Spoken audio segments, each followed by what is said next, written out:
Jóvenes, buenos días a todos y a todas las que están presentes hoy día. ¿Me Buenos días, escuchan? profe. Ah, qué bien, ya me escuchan Buenos días, entonces. profe, sí se escucha. Hola, hola. Bueno, Escucha bien empezar. parece que a todos nos está pasando la cuenta este asunto y ya la neurona parece que no hace sinapsis. Entonces yo también estaba convencido de que esta clase ya la había hecho, pero me parece que en algún momento suspendimos la clase y no alcanzamos a ver estos contenidos. Entonces, está muy bien que la próxima semana haya unos días de receso. Eso, entonces vamos a comenzar con esta parte de lo que nos faltó de los contenidos, que es tejido muscular. Y como bien parece que Christopher me comentó ayer de que lo habíamos visto solamente en laboratorio, pero no la parte teórica. Entonces, bueno, ahora lo completamos para así quedar al día en lo que es los contenidos. Y después de vuelta del receso ya comenzamos con los sistemas. Entonces, eso sería. No sé si hay alguna pregunta o algún otro alcance que hacer. Andrés llegó. Nada entonces, ¿no? ¿Nada? Bien. Bueno, acá yo en este mismo esquema lo usé para la parte de laboratorio, porque creo que es un esquema bastante didáctico en el cual nos entrega las características de los 3 tipos de músculo. Entonces yo les había comentado que está el esquelético. ¿Sí? ¿Alguien pregunta algo? Ah, no, parece que era el sistema. Entonces, es una célula bastante grande, multinucleada, ¿no es cierto?, con los núcleos periféricos, en fin. Esta otra, lo que es el cardíaco, ¿no es cierto?, presenta 1 o 2 núcleos de posición central.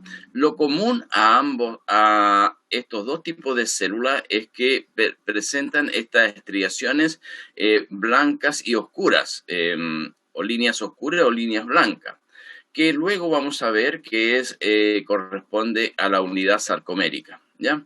En cambio, acá el músculo liso, ¿no es cierto? Miren, estas son acá aislados, células de músculo liso aislado, y como pueden ver, tienen los extremos fusiformes en forma de aguja, ¿no es cierto?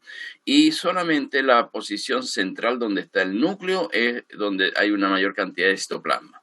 Entonces, cuando están formando tejido, ya sea formando parte de los vasos sanguíneos o también del intestino, ¿no es cierto?, del esófago, la parte inferior, porque el primer tercio del esófago es músculo esquelético, por si acaso. Entonces,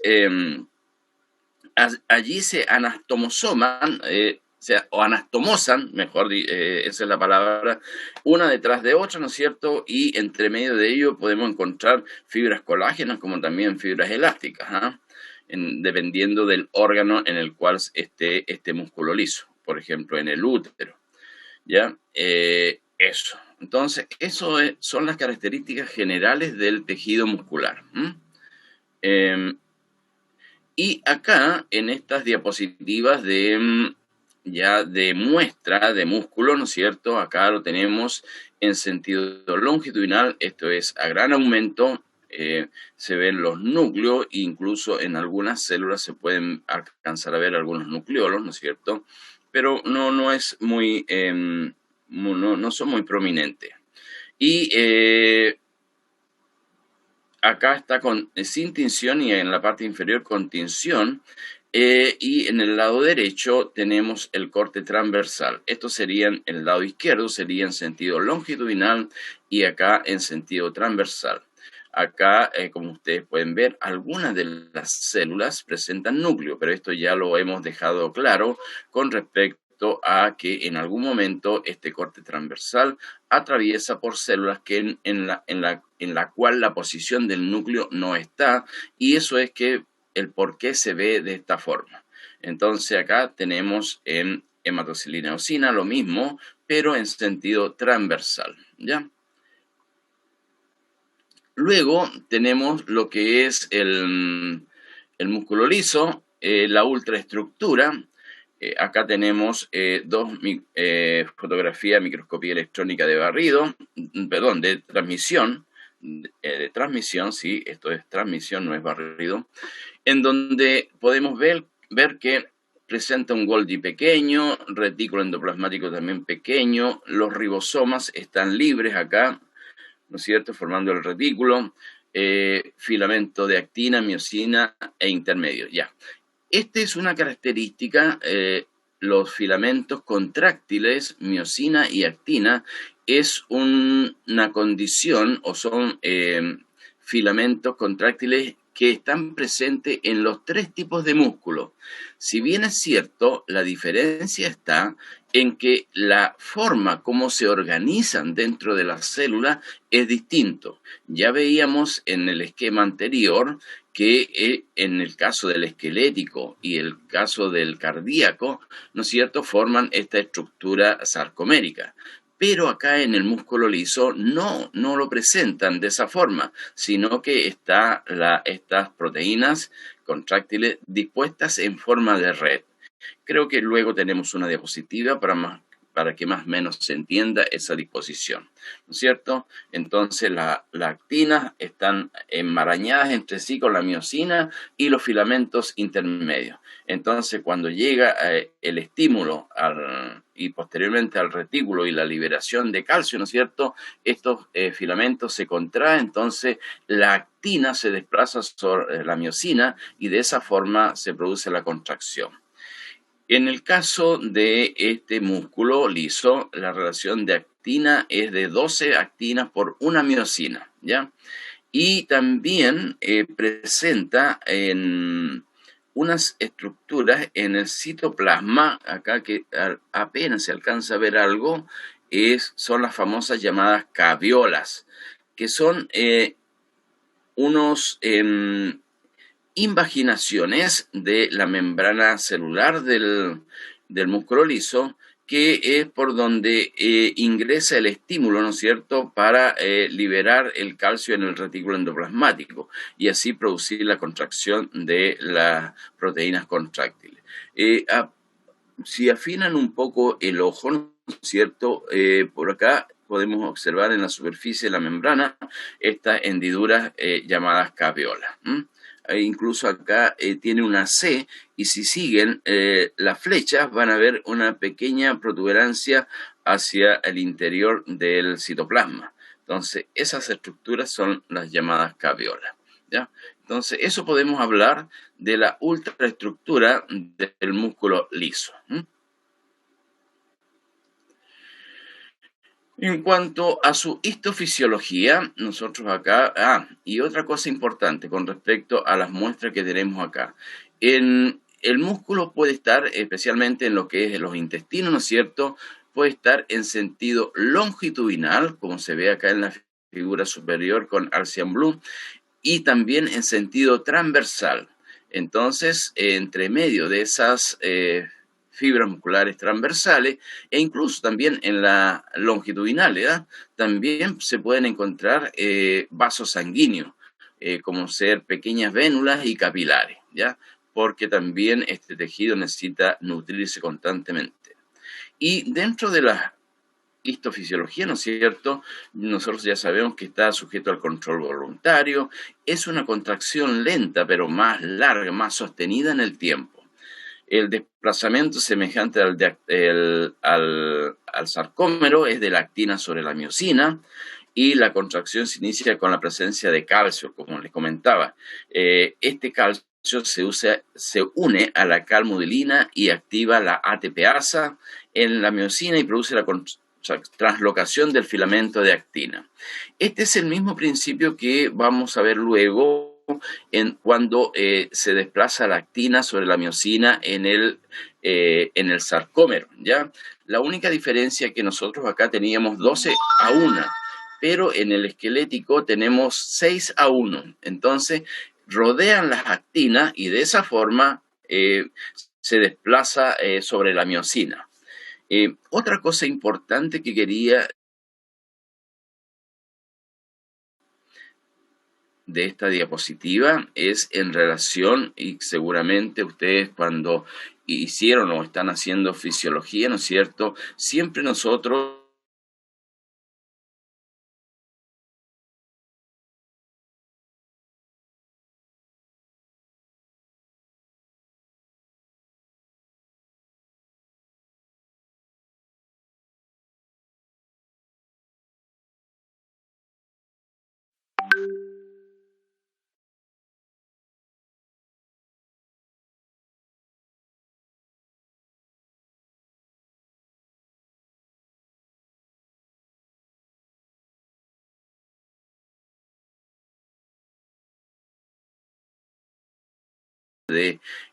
son capilares que están allí presentes, entre medio del tejido conjuntivo. Bárbara, adelante, llegó Bárbara. Y en la parte inferior está el mismo músculo, pero con Van Gieson. Entonces, como ustedes pueden ver acá, no se ve bien la célula muscular, pero sí se ve lo que está alrededor, ¿no es cierto? En algunas zonas hay una concentración de lo que es el tejido conjuntivo y eso corresponde a colágeno. Entonces, eso es lo que nosotros podemos hablar y decir con respecto al músculo liso. También, como les decía, recuerden que en la parte superior del esófago, allí hay músculo estriado esquelético, para que después no haya, seguramente en algún libro van a ver que hay los dos tipos de músculo para que lo tengan claro. ¿Qué más puedo decir al respecto? Eso. Y acá, chicos, está la forma. Yo les comentaba que la actina y la miosina y los filamentos intermedios, estas proteínas contráctiles, no cumplen la estructura que es típica del sarcómero, como en los músculos esquelético y cardíaco. Están distribuidas estas moléculas contráctiles, como ustedes ven acá en la figura, en forma de red. Entonces, cuando entra el estímulo por las caveolas, ¿no es cierto?, se estimula la ATPasa y ¡pup!, se produce la contracción, pero en forma de red. Y eso se ve incluso en la parte inferior de esta misma diapositiva, en donde en algunos libros, en contracciones más extremas, se ve que, y mismo el mismo dibujo, muestra que los extremos aguzados de esta célula realmente se contraen tanto que forman una estructura semejante al tirabuzón, ¿no? No sé si ustedes han visto aquellos que destapan el corcho de las botellas de vino, ¿no es cierto? El tirabuzón tiene una estructura más o menos espiralada para sacar ese corcho. Entonces, de esa forma pueden estos extremos abusados girarse tanto que forman esa estructura en forma de tirabuzón en los extremos aguzados cuando se produce la contracción, ¿ya? Entonces, eso es con respecto a ver, ¿qué pasa? Con respecto a lo que les puedo comentar de cómo está distribuido estos filamentos contráctiles en el músculo liso. Entonces, esta condición es común para los tres músculos, ¿ya? Pero la disposición es diferente. Eso hay que tenerlo claro.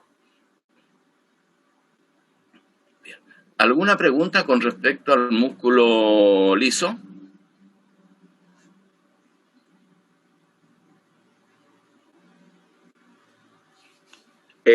Me quedó una duda con respecto a las caveolas. ¿Ya? Esas estructuras son como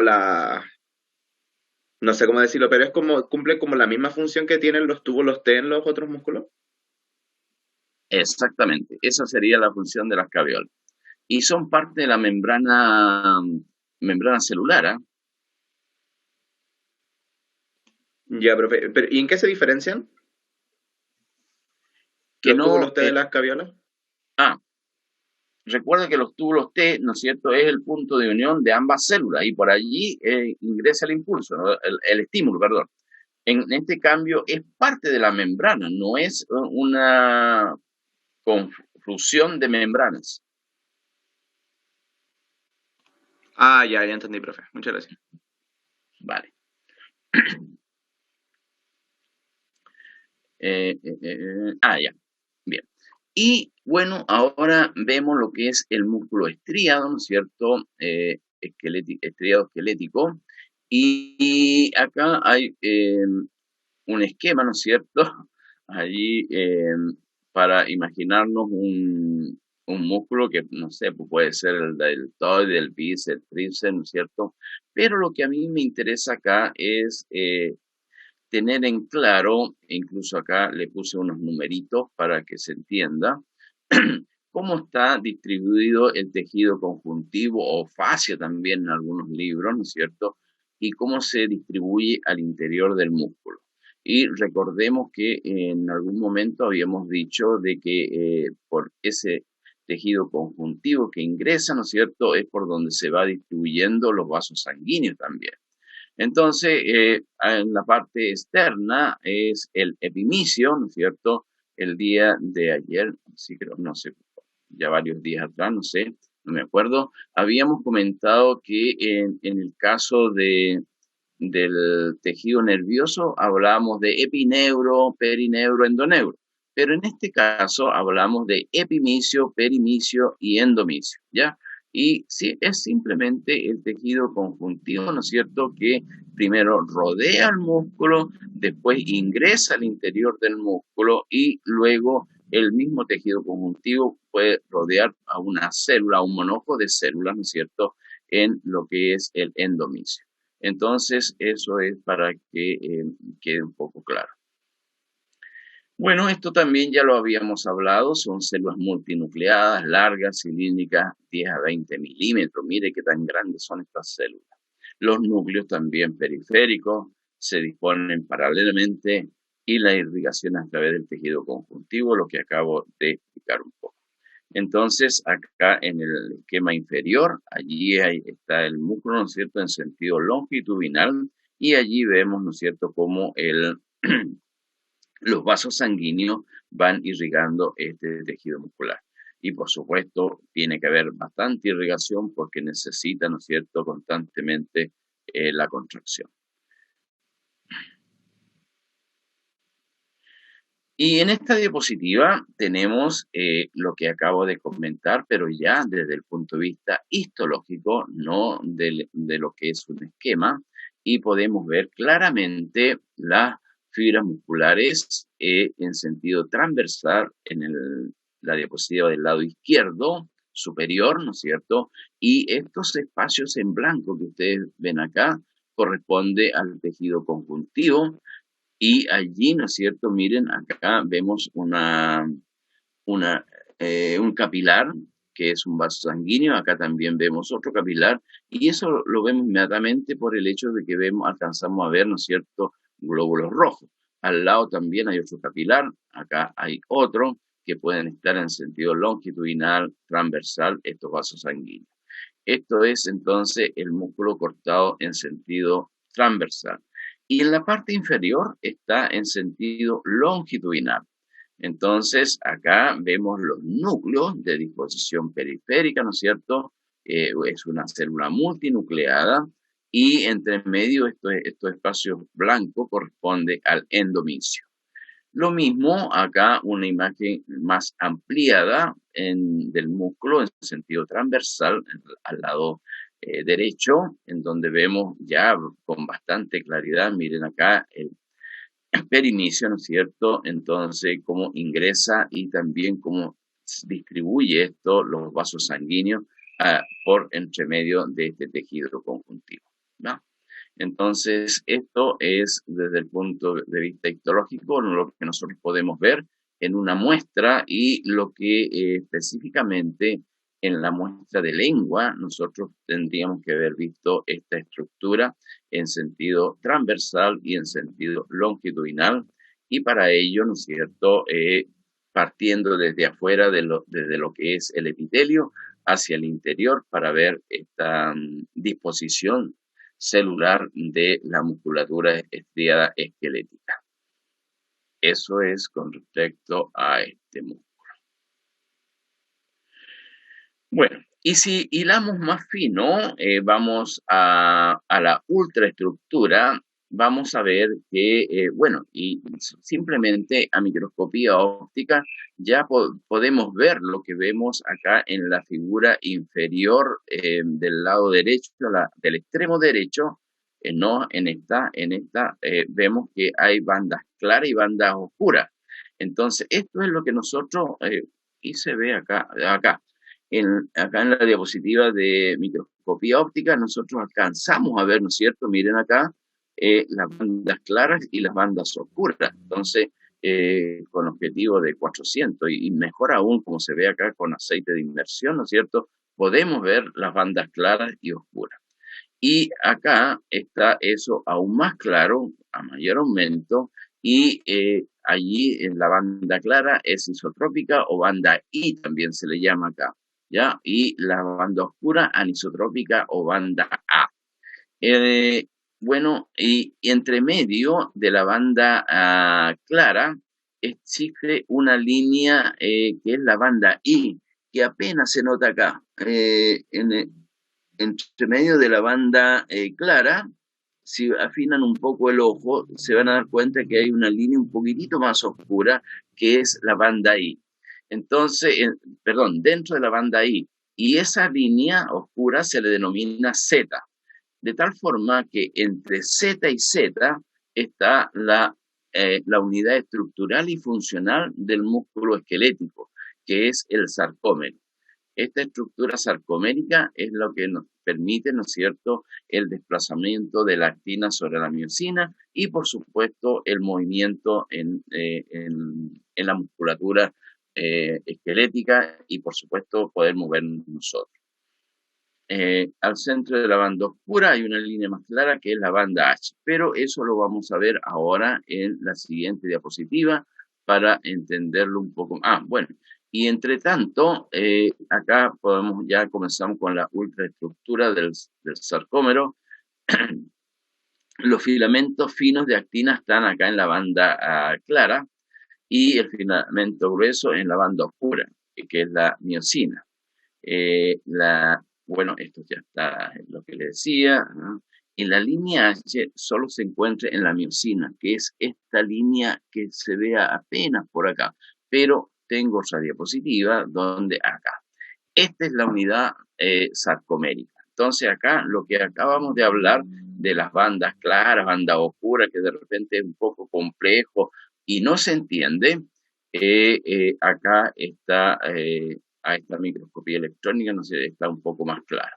Entonces, todo lo que ustedes ven acá claro, ¿no es cierto? Esta es la banda clara, banda I, y la banda oscura es la que tenemos acá, la banda A, y entonces recuerden que acá hay actina, y en el centro hay miosina y un pequeño desplazamiento de la actina sobre la miosina en el momento de la contracción.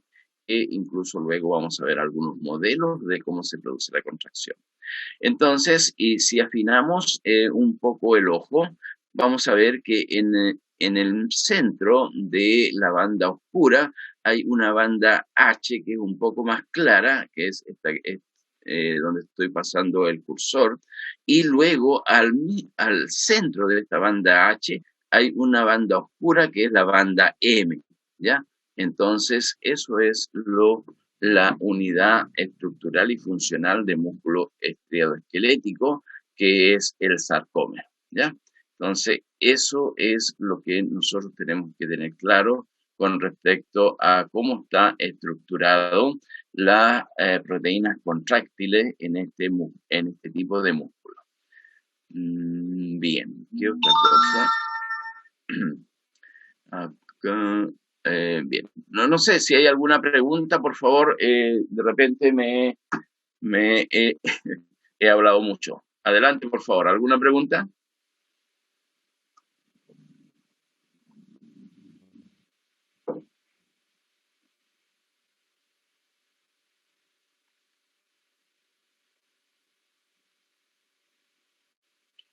Bien, el, este es el modelo de la disposición de la actina sobre la miosina en lo que es el sarcoma. Entonces, acá en la parte superior de derecha tenemos el modelo de que al centro está la miosina y alrededor habrían 6 actinas. Entonces, cuando se produce la contracción, el desplazamiento es de la actina sobre la miosina. Bien, allí lo tenemos. Este es el modelo de la contracción. Y también acá se han hecho cortes a microscopía electrónica de una fibra muscular, de una célula, y se observa, ¿no es cierto?, que los puntos más oscuros en el centro corresponden a la miosina y en la parte inferior a un mayor aumento podemos ver que alrededor los puntos más claros hay 6 actinas sobre una miosina. Entonces, esto confirma el modelo de contracción que se tiene de 6 actinas sobre una miosina y que, en la cual se produce la contracción. Ahora hay 4 proteínas formando la miofibrilla, la miosina, la actina, la tropomiosina y la troponina. Estas están dispuestas de la siguiente manera. La molécula de miosina, como ustedes ven acá, ¿no es cierto?, está estructurada por estos filamentos de miosina, pero como ven acá en la parte inferior, son estructuras semejantes a un bastón, en donde se divide por meromiosina pesada, que tiene la actividad ATPásica, y la meromiosina ligera, que es el bastón propiamente tal. Y si ustedes se dan cuenta, esto va en forma de alfa hélice, en donde la meromiosina pesada está hacia afuera, es decir, la parte ATPásica está hacia afuera y eso hace que se produzca el contacto con la actina para poder producir, para que se produzca el deslizamiento de esta actina sobre la miosina. Entonces, esa es la disposición de este filamento de miosina. Es una molécula grande, compleja, ya en forma de bastón, como le explicaba acá, y la meromiosina ligera y pesada. La pesada es la que tiene la actividad ATPásica y la meromiosina es la que se une, y por supuesto es la que se une a la actina G. ¿Ya? Entonces, esta es la molécula de miosina. En cuanto a la actina, como ven acá en esta diapositiva, Matías, adelante. Está constituida por proteínas globulares, fibrilares y estos son monómeros esféricos, miren cómo se unen uno detrás de otro, ¿no es cierto? Cada uno tiene una región activa que se une a la miosina, que está formada por un polipéptido en forma de alfa hélice, la tropomiosina. Como ustedes ven acá, ¿no es cierto? Recuerden siempre cuando se habla de alfa hélice, cómo está distribuido como el DNA.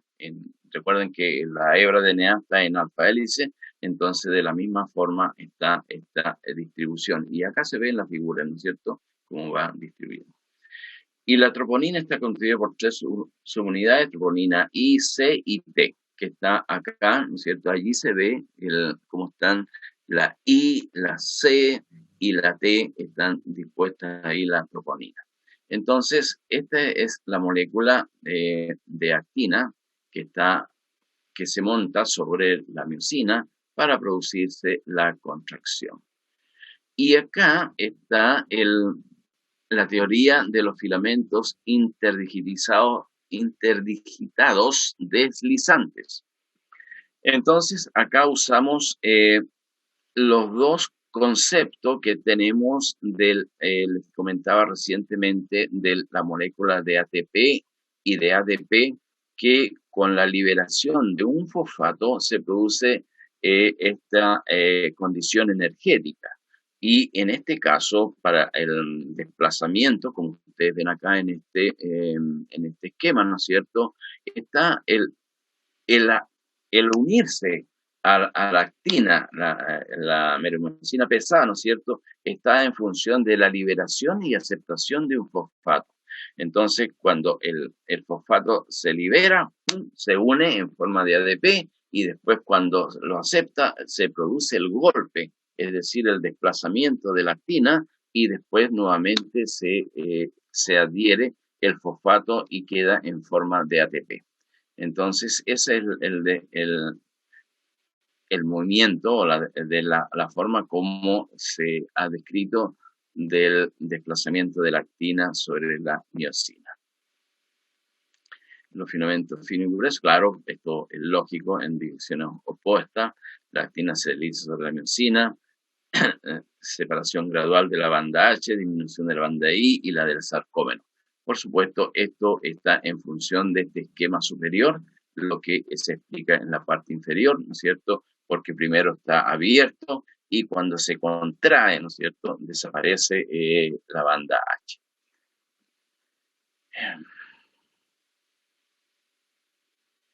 Bueno, y acá está lo que hablaban, alguien me preguntaba recientemente, los famosos tubos T. Miren, acá están las dos membranas y por donde ingresa, ¿no es cierto?, el estímulo, y allí está la famosa tríada.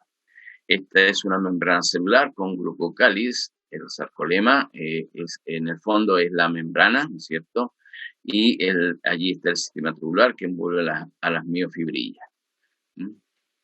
Por supuesto, acá al interior del sarcolema, que es la membrana, ¿cierto?, al interior está el citoplasma, que se llama el sarcoplasma. Los que estudian la musculatura, el sarcoplasma, pero corresponde a todo lo que nosotros encontramos en una célula normal dentro del citoplasma. Como es una célula multinucleada, muchos núcleos, en Golgi típico, abundantes mitocondrias, eso sí. Está el sistema T, granulaciones gruesas de glucógeno, que son hidratos de carbono, ¿cierto?, para la energía de este músculo, mioglobina, pocos ribosomas, y hay tres tipos de fibras musculares: las rojas, las blancas y la intermedia. Las rojas asociadas, ¿no es cierto?, a la resistencia, las blancas asociadas a la velocidad y las intermedias, lo que nosotros, todos los mortales comunes y corrientes, tenemos, que no hacemos mucho deporte, ¿no es cierto?, tenemos fibras musculares intermedias. Entonces, esto es la condición de las fibras rojas o blancas. También la podemos asociar a los deportes. Creo que acá hay un esquema. Acá.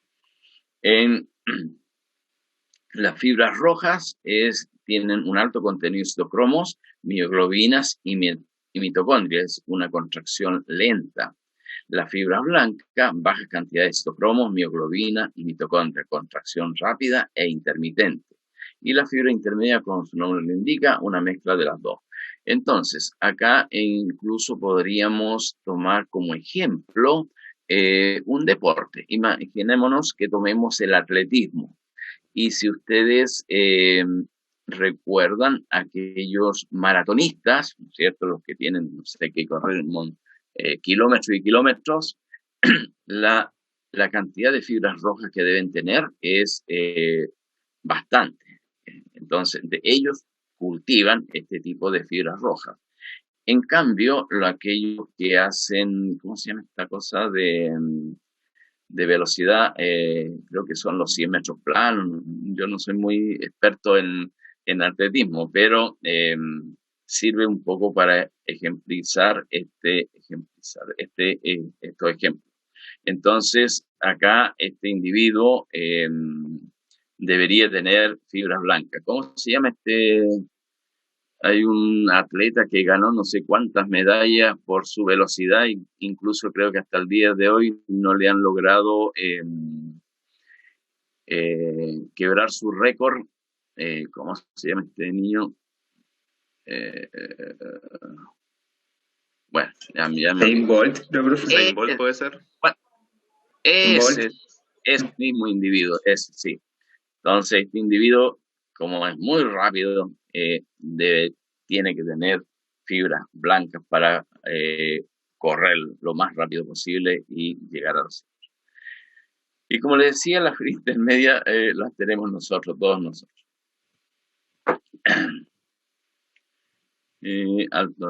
Bueno, esto también se los comenté, la acumulación de ATP, el glicógeno como energía química. El glicógeno es un hidrato de carbono, entre paréntesis, pero eso me imagino que lo saben. Profesor, Sí, sabemos que bueno, la acumulación de mucho ATP podría dar rigidez muscular, ¿o no? sí, pues. También Feedback sabemos, negativo. también sabemos que la acumulación de mucho calcio también daría rigidez muscular, ¿o no? Sí, ¿Cuál es la entonces, diferencia entre una y otra? mucho calcio queda, ¿se acuerdan? No sé, en fisiología hay un ejemplo súper bonito que se hace, no sé si lo hicieron, pero ustedes no están. Es que resulta que en fisiología uno inyecta una rata con calcio y saca el músculo y lo estimula con electricidad. Y llega un momento cuando, ¡pum!, pega el pic, se produce la contracción, pero después, a pesar de que tú lo sigas estimulando, no va a haber contracción, porque ya está en la parte negativa, en la fibra muscular, ¿cómo se llama el nombre que se llama? En el fondo se agotó, no tiene más contracción. Entonces, por mucho que haya calcio, no se va a producir la contracción, ¿no? No, ¿Han hecho ese experimento en fisiología? ¿Ustedes ya hicieron fisiología o no? Estamos haciendo fisiología este año, pero es todo online, así que no hemos hecho ningún experimento así como laboratorio. Claro, pucha, qué pena. O lo otro, no sé, creo que ahora están usando ese famoso un programa, el Power Lab, que también ahí aparecen ejemplos bien bonitos de cómo eh, y allí tienen la facilidad de hacer distintas experiencias, po. Aumentar calcio, disminuir calcio, aumentar el estímulo, disminuir el estímulo, y son experimentos bien bonitos, ¿no? Pero eso es, Christopher. Ya entiendo. Entonces, esa sería como la breve diferencia. Sí, solamente era por el tema de que sabía que los dos daban rigidez muscular, pero no sabía cómo identificar quizás, este hubo mucho aumento de calcio, o no, este se quedó con mucho ATP, porque los dos estaban dando Ujú. eso mismo. Ah, ajá. Y Ah, generalmente creo que el calcio se asocia con el tétano, si no me equivoco. El tétano muscular. sí, sí, sí, sí. Ya, bueno. Eso era, gracias, profesor. Eso es. Ya. Y lo otro, claro, el tercer músculo es el cardíaco, ¿no es cierto? Y como ya les hablaba, es también una célula alargada, pero es un poco desordenado este músculo, ¿ah? El cardíaco. Si nosotros recorremos, por ejemplo, la zona del miocardio, vamos a encontrar músculo en sentido longitudinal, transversal, oblicuo. Entonces, allí el cardíaco es un poco desordenado. Eh, Generalmente, como bien dice acá, no se agrupan, esto como lo se ve en forma clara en el esquelético. Sí poseen sarcómero, acá alcanzamos a ver si afinamos un poco el ojo, ¿no es cierto? Vemos las bandas claras y bandas oscuras, no estas bandas más oscuras que es los discos intercalares, entre paréntesis, sino que en los espacios, estas bandas que apenas se notan claras oscuras, que está en el micro. Posee uno o dos núcleos de posición central, eso también lo habíamos visto. Obviamente tiene que estar muy irrigado. Recuerden lo que hablamos en una de nuestras clases anteriores del vaso vasorum, ¿no es cierto? La irrigación. gran cantidad de mitocondrias, glicógeno, presenta discos intercalares que actúan como un sinsitio, presentan un sistema T localizado a nivel de Z, de la línea Z. Bueno, acá, miren acá en el esquema que tenemos, en la parte inferior, la cantidad de capilares que hay entre medio de estas fibras musculares cardíacas. Entonces, eso nos da la respuesta de que es bastante irrigado. Y también, bueno, cuando observamos el miocardio, ¿cómo podemos darnos cuenta que hay una gran cantidad de capilares? Porque, bueno, acá en blanco y negro se observa, se observan los glóbulos rojos entre medio y unos aislados uno detrás de otro y alrededor se ve el endotelio, ¿no es cierto?, de ese capilar, en donde los glóbulos rojos están unidos uno detrás de otro. Entonces, eso nos indica inmediatamente que ese es un capilar en sentido longitudinal. Pero eso lo podemos ver en las muestras de corazón cuando observamos a gran aumento la zona del miocardio.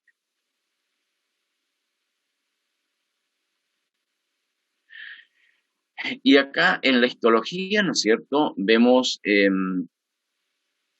ahí ya se ven las bandas claras, las bandas oscuras, los núcleos de posición central, acá, ¿no es cierto?, en la fibra muscular. Y acá ustedes pueden ver inmediatamente que es una fibra más desordenada que con respecto al esquelético, ¿ya? Entonces, miren, acá está lo que les comentaba. Miren, si se afinan un poco la vista, se dan cuenta que hay unas estructuras naranja acá. Eso corresponde a glóbulos rojos que están metidos entre medio de las fibras esqueléticas cardíacas. Y por supuesto, eso indica que allí hay una gran cantidad de capilares, algunos en sentido longitudinal, como se observa acá, pero otros en sentido transversal. Y acá a mano derecha hay una microscopía electrónica, ¿no es cierto?, donde vemos los discos intercalares, ¿no es cierto?, y los puntos de unión entre célula y célula. Allí están las bandas claras, las bandas oscuras, y obviamente eso representa la actina sobre la miosina.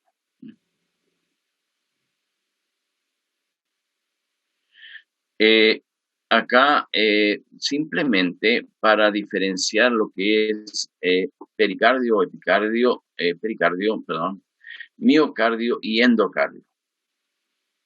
Entonces, acá tenemos la parte externa del corazón, incluso ahí ya podemos identificar que hay gran cantidad, ¿no es cierto?, de células adiposas, en el fondo tejido conjuntivo, fibroblastos, en fin, y también vasos sanguíneos, ¿cierto? Miren acá cómo se interna este conjuntivo en el adiposo de lo que es el pericardio. Y acá también otro vaso sanguíneo de mayor calibre que tiene la pinta de una arteriola. Y acá a mano derecha tenemos un acercamiento en donde están acá las fibras, ¿no es cierto? Miren, y acá están los vasos sanguíneos de menor calibre. Allí hay un capilar, acá hay una vénula, en fin. Y allí vemos cómo se va ingresando el tejido conjuntivo al interior y rodeado, ¿no es cierto?, o mejor dicho, formado también con una gran cantidad de vasos sanguíneos pequeños capilares. En la parte inferior izquierda, también más o menos lo mismo. Acá vuelve a mostrarse los capilares, ¿no es cierto?, y los vasos sanguíneos allí. Eso, ¿qué más? Acá lo mismo. Y lo que también quería comentarle es que cuando uno maneja la muestra y se desliza por lo que es el endocardio, en algún momento van a encontrar estos tipos celulares, especialmente en la parte inferior de los ventrículos. Y corresponden a las fibras de Purkinje, ¿no es cierto?, el sistema conductor del corazón, y vamos a ver este tipo de células, así más, no con la estructura típica como se ve el músculo estriado cardíaco, sino que son células que tienen su citoplasma más libre, muy más o menos transparente, ¿ya? Y es un manojo que se encuentra en la zona del endocardio, ¿no es cierto? Y es bastante característico de ver, porque inmediatamente contrasta con lo que es el músculo estriado cardíaco normal. Entonces, esto también nosotros podríamos haberlo visto en las muestras de histología de corazón que tenemos.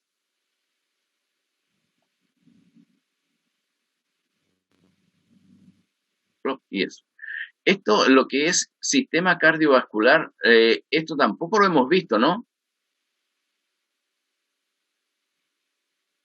¿O lo vimos? Chicos, Creo que esto tampoco, creo que lo vimos solo en laboratorio junto con músculo. ah, qué bueno que me dicen, porque estaba convencidísimo que lo habíamos visto. Ya. Si no es tan aburrido, seguimos, terminamos esto y quedamos ok, ¿les parece? ¿Sí, profe? Ya, vale. Bueno, cuando hablo de sistema cardiovascular me voy a referir a los vasos sanguíneos. Vasos sanguíneos de gran calibre y de mediano y bajo calibre. Entonces, todos sabemos que el sistema, existe el circuito pulmonar y sistémico, ¿no es cierto? Que son los vasos sanguíneos, por arterias, venas, vénulas, capilares. Pero con este esquema lo que quiero dejar en claro es que todo conducto, ya sea una vena, una arteria, ¿no es cierto?, presenta tres capas o túnicas. Acá en la parte inferior vamos a ver que la túnica íntima es la que está en la parte interna, donde está el endotelio, ¿ya? Y, por supuesto, allí vamos a tener la membrana basal, ¿no es cierto?, de lo que corresponde al epitelio, y después el tejido conectivo subendotelial, es decir, lo que está debajo del endotelio, porque ya nosotros ya definimos, ¿no es cierto?, que tanto vasos sanguíneos como capilares, linfáticos, presentan un epitelio plano simple que nosotros le llamamos endotelio. Entonces, eso corresponde a la túnica íntima.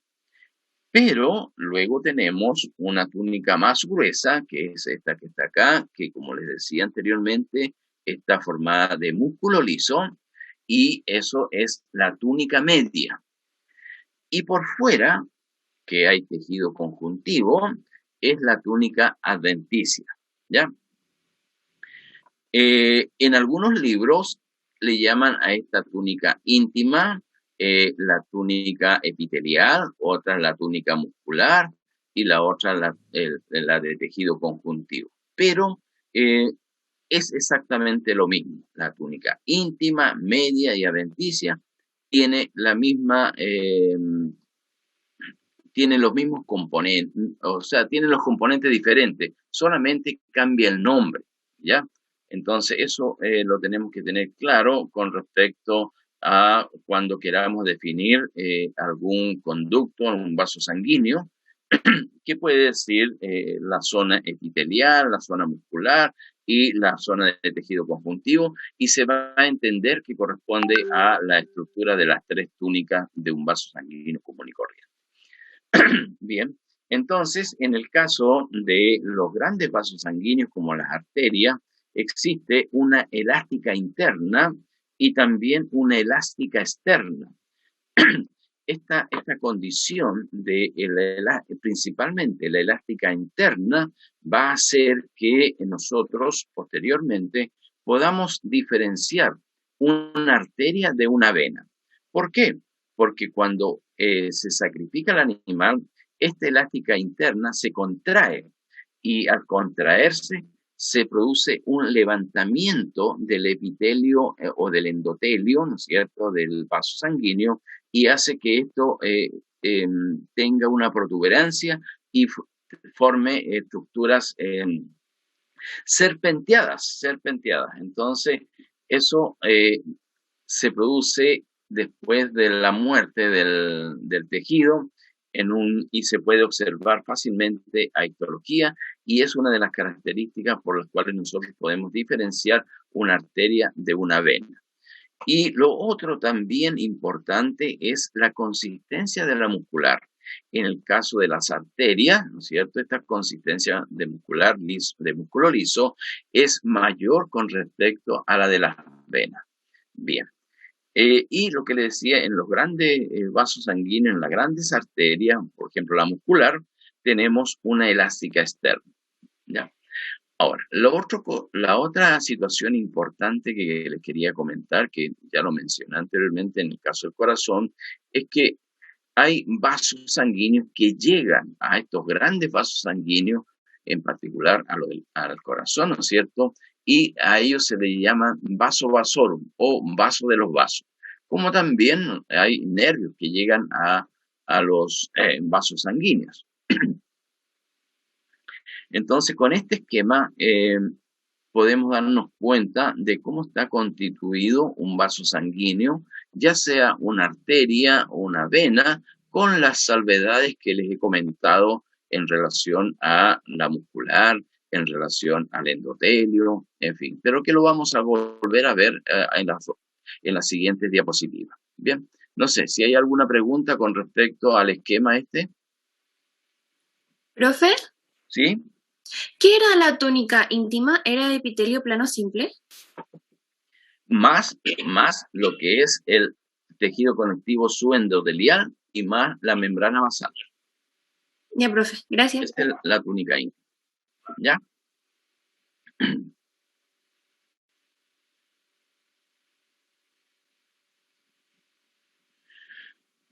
Bueno, los tipos de arteria. Una arteria elástica, como ejemplo la aorta, la carótida y la subclavia pulmonar. Entonces, lo que caracteriza a este tipo de arteria es que en la túnica media, en la muscular, tiene una gran cantidad de fibras elásticas. Por ejemplo, en esta muestra contenida con orceína, hematocilina orceína, vemos que entre medio están estos espacios más oscuros, más negros, que corresponden a las fibras elásticas. ¿Ya? Solamente acá podemos ver la túnica media y la túnica adventicia, la externa. ¿Ya? No vemos la íntima. Pero acá sí tenemos, en este esquema del lado derecho, tenemos lo mismo, solamente que es un esquema, ¿no es cierto? Y allí tenemos la íntima, el epitelio, la membrana basal y la capa subendotelial. Tenemos la túnica media, miren, muy gruesa, muy consistente, entre medio las fibras elásticas y también el vaso vasorum, y posteriormente en la parte externa tenemos la adventicia. Entonces, esto constituye en un corte transversal, si bien digo transversal, de lo que es la pared de un tipo de arteria que es la elástica.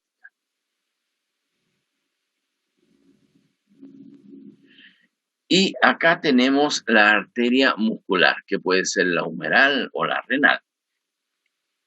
Y acá está lo que les comentaba con respecto a la elástica interna y a la elástica externa. Esta muestra está teñida con hematocilina orcina, pero también con orceína. Por lo tanto, si me siguen con el cursor, ¿no es cierto?, esta estructura más oscura que está debajo del endotelio corresponde a la elástica interna. De más está decir, ¿no es cierto?, que ya sabemos que la orceína es una tinción de tipo histoquímica que permite identificar la fibra elástica. Y en la parte externa, donde termina la muscular, también vemos exactamente lo mismo. Por lo tanto, acá definimos que toda esta estructura corresponde a la elástica externa. ¿Ya? Bien, y vemos acá lo que les comentaba, este coarrugado o estos loops que forman, ¿no es cierto?, el endotelio cuando se produce el sacrificio del animal entonces la elástica interna se contrae y forma estos loops y hace que el epitelio, el endotelio, se sobrelevante los núcleos y es una característica de poder identificar, diferenciar, mejor dicho, una arteria de una vena. Entonces, y lo otro también importante, vamos tomando nota de que miren la consistencia de la muscular con respecto, luego vamos a ver con respecto a una vena, ¿ya? Bueno, acá está el esquema para que, no sé quién me preguntó, Natalia o Lisette. La Lisette hace tiempo que no pregunta. Entonces, acá está el endotelio, la túnica íntima, la elástica interna y el tejido subendotelial, ¿ya?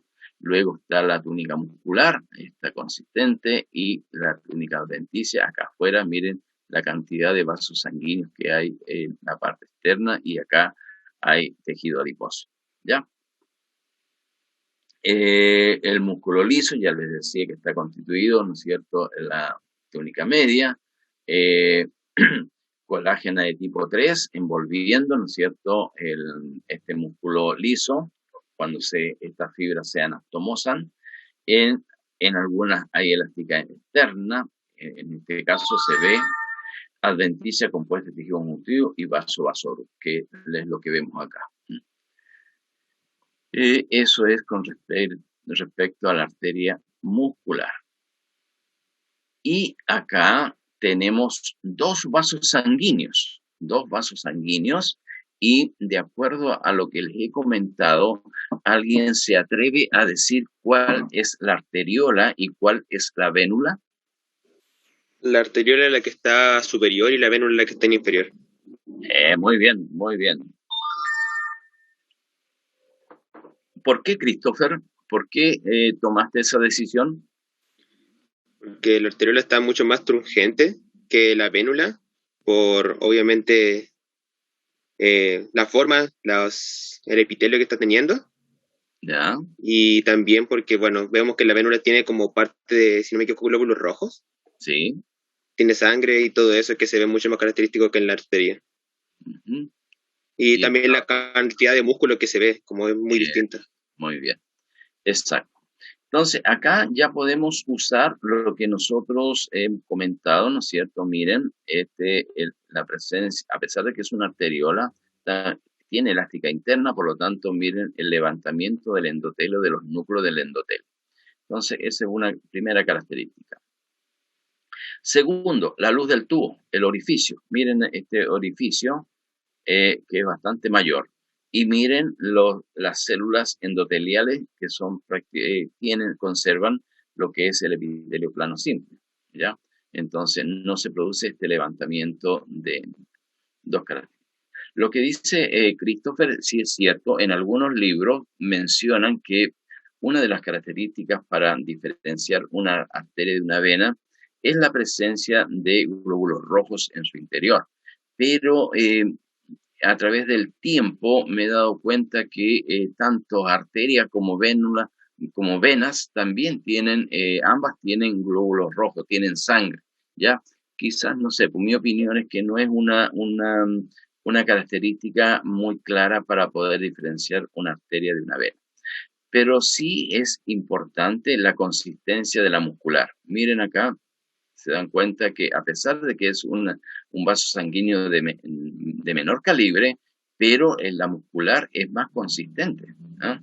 Con respecto acá el músculo liso, que es todo piñufla de la vénula, que apenas, miren, acá hay unas pequeñas células musculares, acá hay otras.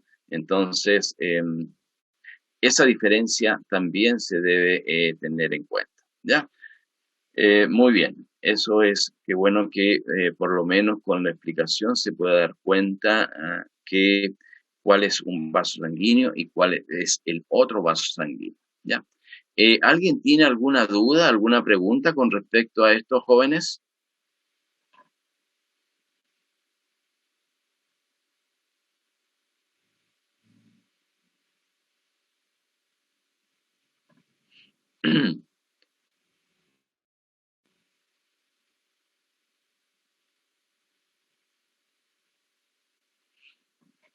Ya. Y pasamos a los vasos sanguíneos más pequeños, que son los capilares, formados por una sola capa de endotelio. Poseen filamentos intracelulares de desmina y mesenquima para el apoyo estructural. Claro, como no hay una estructura, no hay una muscular por fuera, ¿no es cierto? Es la misma célula, la célula endotelial tiene que tener una especialización con respecto a mantener su estructura. Y estos filamentos se lo permiten, la desmina y la bimedentina. Presentan una membrana basal, se unen entre sí por uniones estrechas, eso también ya lo vimos en las especializaciones de membrana. Externamente se encuentran los pericitos, estos sí son células que tienen ciertas características que bajo lesiones, por acá creo que le dice, pueden transformarse en músculo liso o células, las mismas células endoteliales. Portación de tropomosina y somocina relacionadas con el proceso de contracción durante el transporte sanguíneo. Entonces, esos son los pericitos. Y acá tengo los tres tipos de capilares, los capilares continuos, los capilares fenestrados y los capilares sinusoidales. Entonces, acá a mano derecha tenemos la microscopía electrónica de transmisión de cómo se vería cada uno de estos capilares. En el caso del continuo, ¿no es cierto? Miren, el citoplasma, como su nombre lo indica, continuo, no tiene grandes espacios como lo es en el caso del fenestrado, que tiene una concentración, ¿no es cierto? Y esa zona donde está esta concentración de espacios de orificio, en el fondo, se notan más pequeños. Acá, por ejemplo, miren, allí está esta zona del citoplasma en donde hay una mayor difusión de sustancia. Entonces, en este caso, el fenestrado está respaldado por la microscopía electrónica. Y en el caso del sinusoide, que no está acá, pero como ustedes ven acá en el esquema, son verdaderos hoyos, orificios que hay en el citoplasma y donde podemos encontrar los tres tipos de capilares. En el caso del sinusoidal, acá tenemos el ejemplo, en el vaso, en el hígado, en las trabéculas hepáticas, ¿no es cierto? Cuando ustedes ven los hepatocitos uno detrás de otro, inmediatamente alrededor van a ver que hay una gran cantidad de capilares. Y esos capilares son capilares de tipo sinusoide. En el tubo digestivo, en las glándulas, vamos a encontrar fenestrados y continuos en el músculo.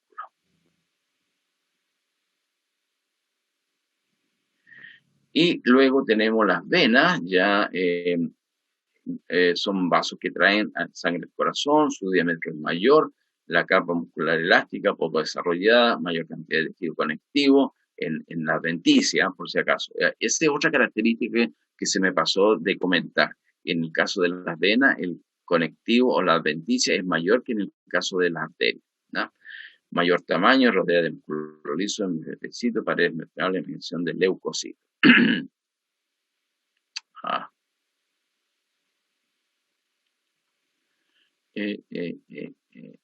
Acá. Uy, qué terrible. Ya. Eso está mejor. Lo manual está mejor. Ya. Y acá, miren, acá sí ya podemos, para aquellos que todavía no logran tener el concepto de la diferencia entre los vasos sanguíneos, entre lo que es arteria-vena, en este esquema, en la parte inferior derecha, está una arteria. En cambio, en la parte superior izquierda está la vena, ¿ya? Miren acá lo que les acaba de comentar de los núcleos, del endotelio. Miren el orificio del conducto. Miren acá el orificio también. Miren la consistencia de la muscular. Miren acá la consistencia. Y bueno, acá no se nota el tejido conjuntivo de la adventicia. Pero ya, ¿no es cierto? Al ver estas dos imágenes, vemos inmediatamente la diferencia que existe entre lo que es una arteria y una vena. ¿Alguien tiene dudas con respecto a esto? ¿O se entiende bien esto?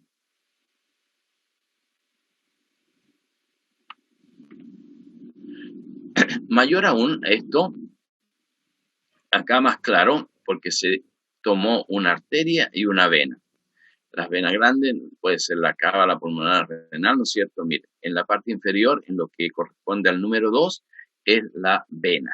Y lo que corresponde al 1 es la arteria. Entonces ya con este esquema es muy difícil no poder darse cuenta de cuál es uno de los vasos, ¿ya? Endotelio con tejido conectivo, la túnica media muscular desarrollada, allí adventicia con fibra elástica, colágeno y vaso sanguíneo. Acá la adventicia está bastante más grande con respecto a la adventicia de la arteria.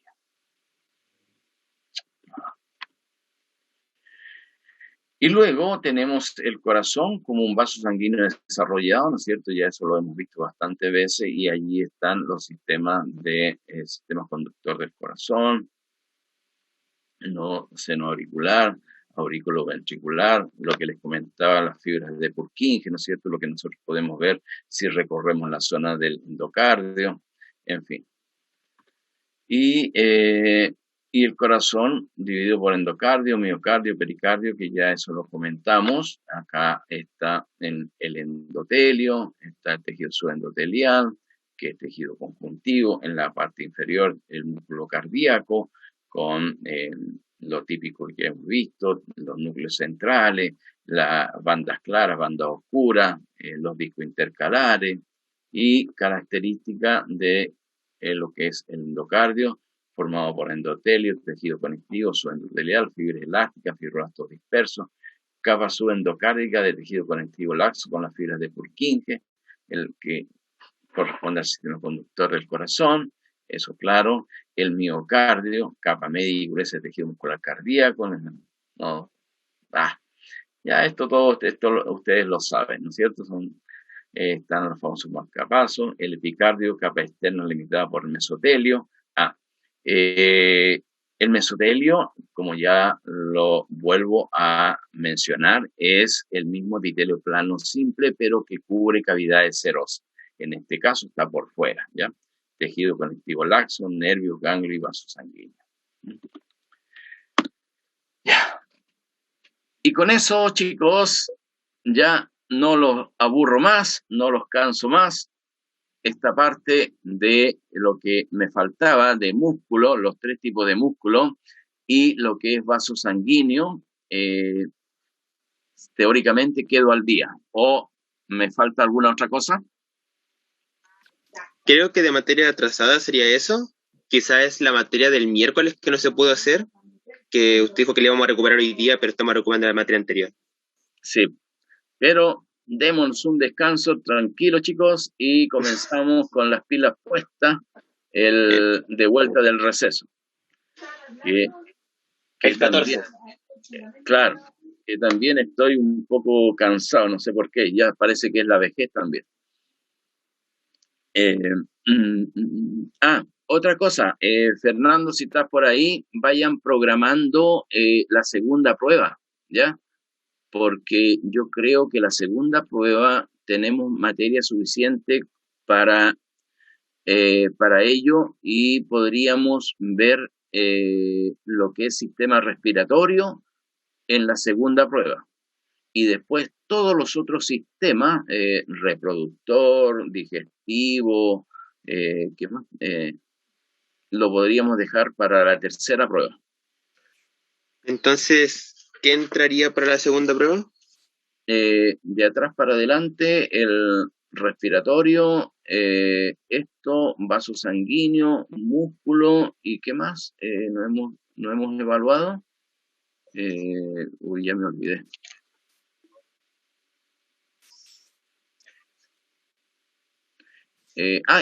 Sangre y nervioso. Sangre y nervioso. Ya, entonces, nervioso. Y entonces lo que anoté sería el respiratorio, que lo vamos a pasar más adelante, músculo, que es lo que en sí vimos hoy día, vaso sanguíneo sangre y nervioso, que fue lo que vimos ayer ya en el laboratorio, que lo habíamos visto antes en cátedra. Eso sería entonces. Ah, eso. Ujú. Ya, excelente. Muchas gracias, profesor. Entonces, vayan viendo la fecha para esa prueba, para que después no nos pille la máquina y podamos terminar bien. Eso es. ¿Alguna otra pregunta, consulta, duda?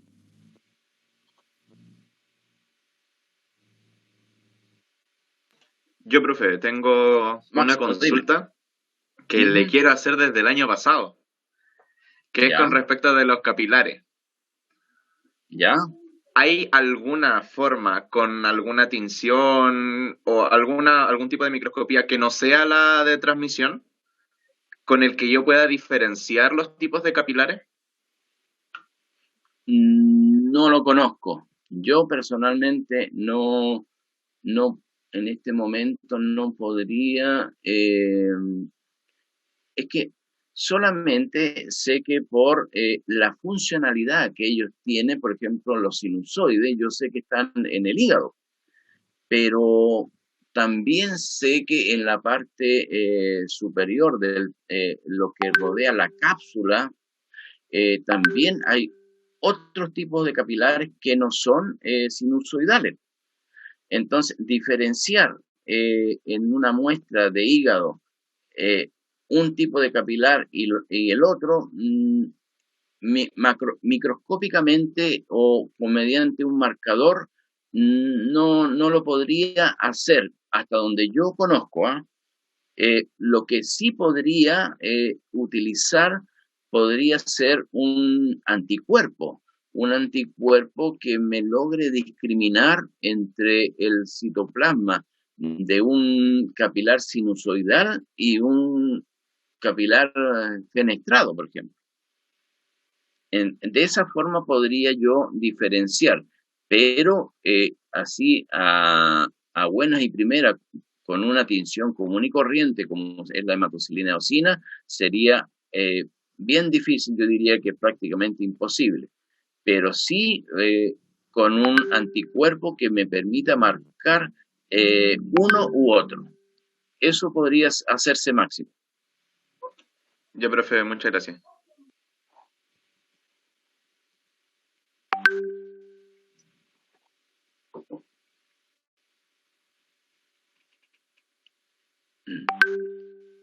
Bien. ¿Alguna otra cosa, chicos? Ah, sí, se me olvidaba. Era para programar la siguiente prueba. ¿Cuántas clases le faltan para eso? Solamente una, la de respiratorio. ¿Y eso incluye el laboratorio? No. Solamente hablamos de cátedra y después veremos lo que es de laboratorio. La segunda prueba de laboratorio la vemos más adelante. Ya, profe. Muchas gracias. Quiero pasar al laboratorio más que nada para que se den cuenta cómo ahora comenzamos a integrar todo lo que hemos visto en forma aislada, ¿no es cierto?, los distintos tipos de tejido, pero ahora lo importante es que usemos todos estos contenidos y veamos las estructuras como un todo. ¿Ah? Esa es más o menos la idea que pretendo en la siguiente clase.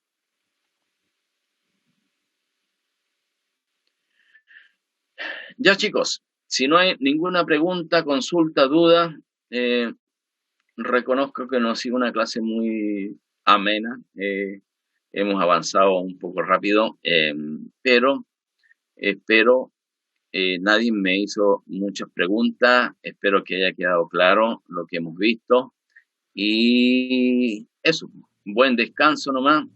Cuídense, porque miren que todo está harto compleja la situación de la pandemia. Sí, eso. La grabación se la va a enviar a Fernando dentro del día, ¿no? Sí. Ah, ya. Sí. Eso, Termino muchas acá y gracias. Ya, tenga un excelente día. Y buen fin de semana. Gracias. Cuídese. Nos vemos. Chao, chao, chicos. Que estén bien. No, Cuídense. profe. Chao. Es igual y Gracias. descansen. No, profe, que descanse. Profe, gracias. Record.